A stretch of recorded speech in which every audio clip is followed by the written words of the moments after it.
Hello viewers, previous কন্টেন্টে আমরা air blast circuit breaker সম্পর্কে দেখেছিলাম। আজকে আমরা আরেকটা নতুন সার্কিট ব্রেকার সম্পর্কে জানবো।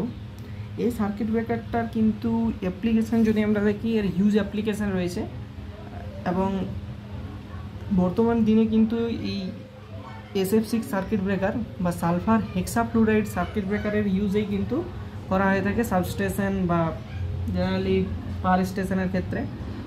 এই সার্কিট ব্রেকারটার মোস্ট ইউজ বা অ্যাপ্লিকেশন দেখা যায়। তো আজকে আমরা SF6 সার্কিট ব্রেকার কীভাবে অপারেট করে তার যে ওয়ার্কিং মেকানিজমটা দেখব এবং তার কিছু অ্যাডভান্টেজ এবং ডিসঅ্যাডভান্টেজ সম্পর্কে জানব। সো প্রথমেই বলে রাখি যে SF6 হচ্ছে একটা গ্যাস। এই SF6-এর ফুল ফর্ম হচ্ছে, আমরা যদি পুরো অর্থটা দেখি SF6-এর ক্ষেত্রে, তাহলে সালফার হেক্সাফ্লুরাইড গ্যাস। এবং এই গ্যাসের ক্ষেত্রে যদি আমরা দেখি যে এর একটা আর্ক কোয়াঞ্চ করার বা আর্ককে এক্সটিংগুইশ করার, অর্থাৎ আর্ককে নেভানোর একটা ভালো প্রপার্টি রয়েছে।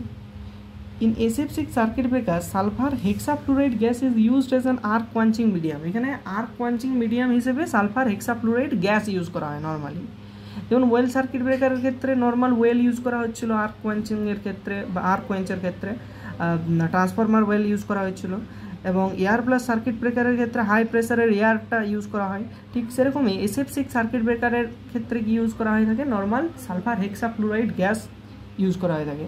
ওখানে সালফার হেক্সাফ্লুরাইড গ্যাসে কেন ইউজ করা হয়, অন্যান্য গ্যাস কেন ইউজ করা হয় না, তার কারণ হচ্ছে যে the SF6 gas is an electronegative gas. তাহলে SF6 যে গ্যাসটার নেচারটা যদি আমরা দেখি, এটা একটা electronegative gas and has a strong tendency to absorb the electron, এবং এর একটা ইলেকট্রনকে অ্যাবজর্ব করার একটা হিউজ টেন্ডেন্সি বা প্রবণতা রয়েছে। কিভাবে অপারেট করে থাকে না, in closed position of the breaker, যখন কোনো একটা সার্কিট ব্রেকার নর্মালি ক্লোজ থাকে নর্মাল অপারেটিং কন্ডিশনে, the contact remain surrounded by SF6 gas at a pressure about 2.8 kg per centimeter square. তাহলে 2.8 kg per centimeter স্কোয়ারে কী করা হয়ে থাকে, SF6 গ্যাসটাকে চারিদিকে কন্ট্যাক্টের চারিদিকে সারাউন্ডেড বাই SF6 গ্যাস, ওকে, তার চারিদিকে SF6 গ্যাসটাকে স্প্রেড করে দেওয়া হয়ে থাকে। এবং যখন কোনো একটা ফল্ট অকার করে থাকে সার্কিটের মধ্যে, during any fault condition, okay, when the circuit breaker operates, the moving contact is pulled apart and an arc is struck between the contact. তাহলে যখন কি হয় না, যে মুভিং কন্ট্যাক্টটা যখন ফিক্সড কন্ট্যাক্ট থেকে সেপারেট হয়ে যায় during any abnormal condition or during fault condition of the circuit, তখন সেখানে আমরা জানি যে একটা আর্ক স্ট্রাক্ট আউট হয়ে থাকে বা একটা আর্ক প্রডিউস হয়। The movement of the moving contact is synchronised with the opening of a valve which permits SF6 gas at 14 kg per centimeter square pressure which extinguishes the arc। যেটা কি হয় না, যখন দুটো কন্ট্যাক্ট পরস্পর থেকে separate হয়ে থাকে, the movement of moving contact is synchronised. যে মুভিং কন্ট্যাক্টের যে মুভমেন্টটা, সেটা কি হয়ে থাকে, সিনক্রোনাইজড হয় with the opening of a valve which permits SF6 gas at 14 kg per centimeter square pressure which extinguishes the arc। এবং SF6 গ্যাস যেটা থাকে সেটা 2.8 kg per centimeter square প্রেসারটা তার চেঞ্জ হয়ে যায় 14 kg per centimeter square।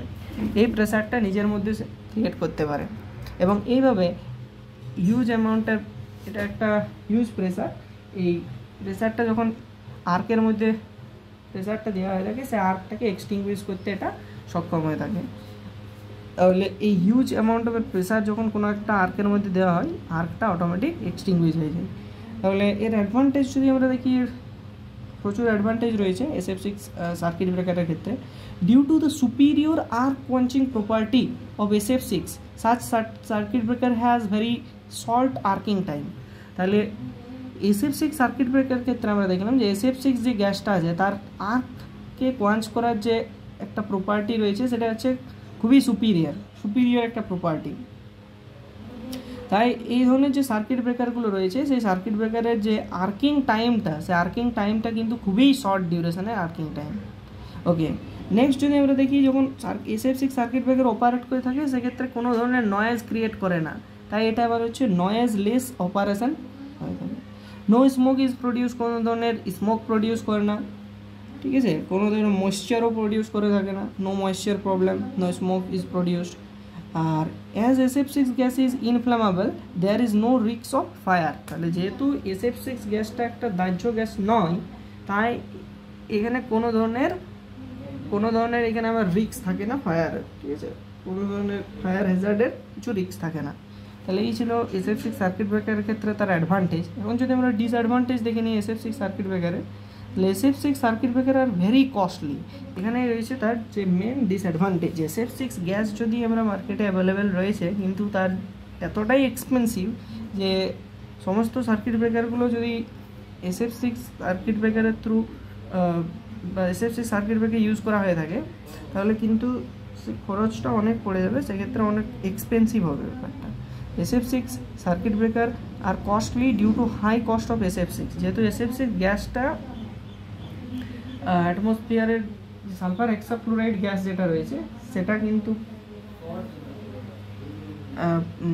কিন্তু খুব expensive একটা গ্যাস এবং সেটা নেচারে ফ্রিলি পাওয়া যায় না, সেটা এরকম দুটো গ্যাসের কম্পোজিশনের ফলে তৈরি হয়ে থাকে। তাহলে এটা তৈরি করতে কিন্তু যে খরচটা পড়ে যায় সেটা অনেক এক্সপেন্সিভ হয়, তাই এই ধরনের সার্কিট ব্রেকার যেটা রয়েছে খুব কস্টলি হয়ে থাকে। SF6 gas is reconditioned after each operation, এবং SF6 গ্যাসটা কী হয় না, আফটার ইচ অপারেশন, প্রত্যেকটা অপারেশনের পর আবার সেটাকে পুনরায় কী করতে হয় না, রিকন্ডিশন করতে হয়, অর্থাৎ সেটাকে আবার কন্ডিশন অ্যাপ্লাই করতে হয়, ঠিক আছে। সো এই ছিল কোনো একটা SF6 সার্কিট ব্রেকার বা সালফার হেক্সাফ্লুরাইড সার্কিট ব্রেকারের প্রিন্সিপাল অফ অপারেশন এবং তার অ্যাডভান্টেজ আর ডিসঅ্যাডভান্টেজ। Okay, thank you.